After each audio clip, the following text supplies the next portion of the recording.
সুমাইয়া বাথরুমে বসে বসে ফোন টিপতেছিল। হঠাৎ করে ফোনটি কমেডের মধ্যে পড়ে গেল। সুমাইয়া জুড়ে জুড়ে কান্না করতে লাগলো। হঠাৎ করে কমর থেকে বেরিয়ে এলো কমর পড়ি। কমর পড়ি এসে বলল, এই মেয়ে কি হয়েছে তোমার, কান্না করতেছো কেন? তখন সুমাইয়া বলল, আমার ফোনটা কমোডের মধ্যে পড়ে গেছে, তাই কান্না করতেছি। তখন কমোড পড়ি বলল, ওকে দাঁড়াও, আমি তোমার ফোন নিয়ে আসতেছি। এই বলে কমোড পড়ি কমোডের ভিতরে ঢুকলো। তার কিছুক্ষণ পর কমোড পড়ি কমোডের ভিতর থেকে একটা সোনার মোবাইল নিয়ে বেরিয়ে আসলো। আর কমোড পড়ি বলল, এই ফোন কি তোমার সেই ফোন? তখন সুমাইয়া বলল, না, এটা আমার ফোন না।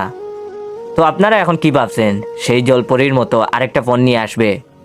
আসলে একদমই ভুল।